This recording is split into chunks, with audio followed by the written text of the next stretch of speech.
Le retour, c'est une décision volontaire. Et donc, elle est basée sur plusieurs raisons. Et nous ne jugeons pas de leurs raisons, mais nous allons toujours vers eux pour les inciter à prendre le retour. Parce qu'il faut comprendre que l'asile, ce n'est pas une chose facile. Et revenir également, prendre la décision du retour n'est pas facile. Parce qu'ils sont partis pour certaines raisons et il faut qu'on les rassure. Et donc, à travers les missions de sensibilisation que nous faisons, à travers l'appel du chef de l'État, c'est justement cette assurance-là que nous leur portons pour qu'ils rentrent chez eux en paix et en sécurité. Ce processus est la suite logique de l'appel maintes fois renouvelé du chef de l'État au retour de nos compatriotes. Et suite à cet appel-là, le gouvernement ivoirien n'a eu de cesse de mener un certain nombre d'activités, notamment des activités de sensibilisation pour que nos compatriotes puissent regagner le chemin du retour. Et donc, c'est la conclusion de toutes ces synergies-là qui nous permet aujourd'hui d'accueillir ce convoi-là. Mais selon nos statistiques, nous devons recevoir aujourd'hui 189 personnes. On parle de figures politiques. Qui sont ceux qui arrivent? Pour l'instant, des informations que nous avons, c'est le ministre Monet, qui est l'une des personnalités qui se trouve justement dans le convoi qui arrive aujourd'hui.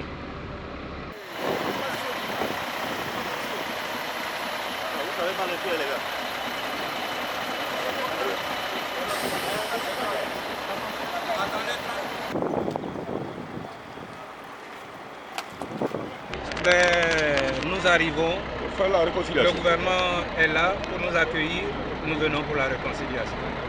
Déjà, quand ils arrivent à Abidjan, ils vont faire ce que nous appelons dans les heures qui suivent l'enregistrement au niveau du ministère des Affaires étrangères pour que leur soit remis un kit qu'on appelle le paquet retour pour leur permettre déjà de faire face à leurs premiers besoins.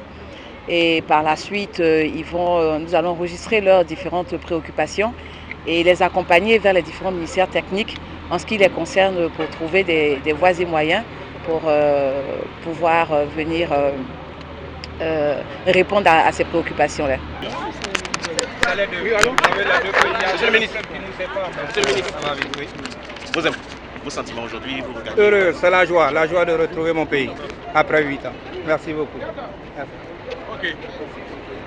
Au titre de l'année 2019, nous avons mené six grandes campagnes justement d'information et de sensibilisation dans les principaux pays d'accueil de nos compatriotes, notamment le Ghana, le Libéria, la Guinée, le Mali, le Togo. Et depuis la fin de la crise post-électorale, nous sommes à plus de 277 000 personnes qui sont de retour en Côte d'Ivoire. Je voudrais rappeler à cette même occasion qu'au début de la crise, nous étions à 300 000 personnes qui avaient quitté notre pays. Aujourd'hui, nos activités, nos efforts portent encore sur le groupe résiduel qui tourne autour de 20 000 personnes pour lesquelles nous souhaitons vivement que la décision du retour soit prise. Vous savez que le HCR, c'est notre partenaire technique, hein. C'est notre partenaire qui nous accompagne justement dans toutes ces opérations que vous voyez là. Il nous accompagne d'un point de vue technique, d'un point de vue financier.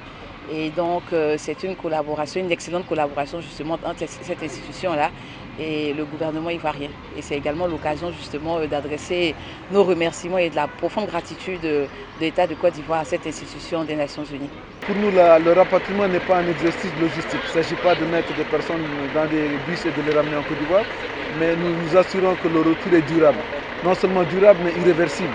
Donc, dans le sens où nous mettons à leur place avec bien entendu la DARA, tout un ensemble d'activités génératrices de revenus, tout un ensemble d'activités, un kit de retour qui est assez important pour permettre que le retour soit durable et irréversible. Mais au moment où je vous parle, il y a encore 22 000 personnes qui sont encore dans les pays d'Asie. Il va sans dire qu'on oublie souvent que 278 000 Ivoiriens sont revenus sur les 300 000 qui étaient partis à la faveur de la crise de 2010-2011. Donc le message à l'endroit de ces derniers, c'est de revenir pour aider à la construction de cette Côte d'Ivoire. La Côte d'Ivoire appartient à tout le monde, à tous les Ivoiriens. Donc je dis qu'on ne peut pas se développer si tous les Ivoiriens ne sont pas revenus et si tous les Ivoiriens ne sont pas réconciliés. En tout cas, la communauté internationale est là pour s'assurer que cette cohésion est une réalité et pour nous assurer que les rapatriés qui reviennent bénéficient de tous les droits qu'ont tous les Ivoiriens qui sont encore en Côte d'Ivoire.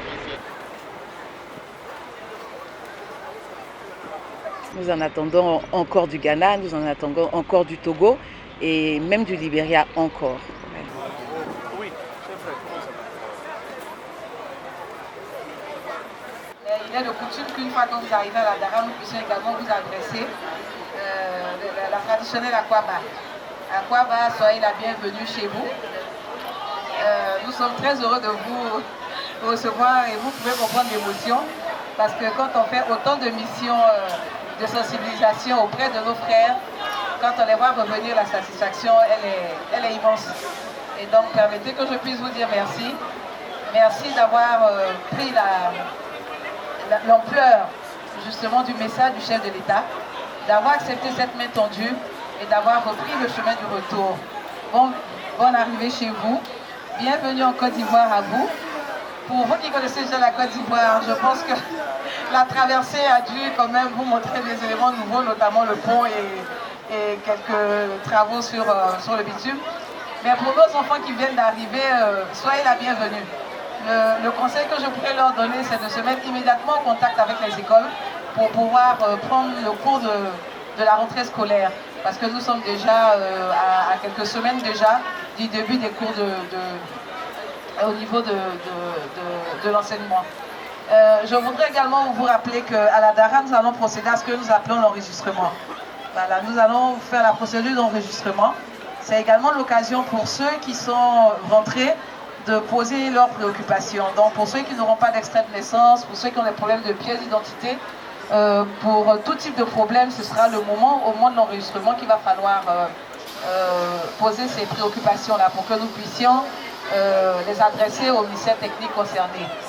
Je voudrais également vous assurer que la DARA reste à vos côtés et que nous sommes là pour vous accompagner justement dans le processus de réintégration. C'est un processus qui est un peu long parce qu'il faut que vous preniez déjà vos marques avant que vous ne touchiez seulement l'administration et que nous puissions vous accompagner dans vos différentes démarches. Et donc, au nom du ministre des Affaires étrangères, son Excellence, M. Marcel Amontano, je voudrais une fois de plus vous réitérer l'appui et le soutien de la DARA dans votre processus de retour et dans le processus de réintégration. Vous pouvez compter sur nous, sur nos conseils avisés.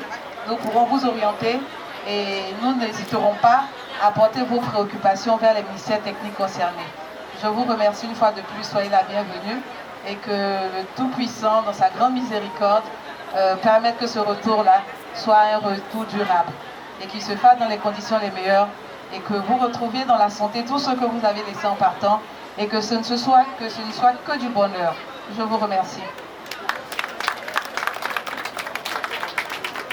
Merci. Je ne vais pas être long, je crois que vous n'êtes pas tous fatigués, mais juste réitérer après ce que Mme Djeket a dit, pour vous souhaiter la bienvenue. La bienvenue chez vous. Le HR, comme vous le savez, a été avec vous aux premières heures de l'exil au Ghana. Et elle est là aujourd'hui avec vous et elle continuera à être avec vous tant que le besoin se fera sentir. Je ne peux pas vous dire autre chose que respecter votre décision et nous espérons de tout cœur que votre décision sera suivie d'effet. Il va sans dire que la posture que vous avez aujourd'hui, qui est une posture dans une dynamique de réconciliation, de cohésion nationale, nous sommes là pour vous aider, nous sommes là pour vous accompagner. Mais monsieur le ministre, n'hésitez pas, on est là pour vous, n'hésitez pas à nous contacter si besoin se fait sentir. J'espère que le besoin ne se fera pas sentir, mais si vous en avez besoin, n'hésitez pas, monsieur le ministre, à nous contacter pour ça. Encore une fois, je dois vous dire que je suis ému de vous voir si beau, avec toute votre délégation. Bien entendu, votre charmante épouse à vos côtés.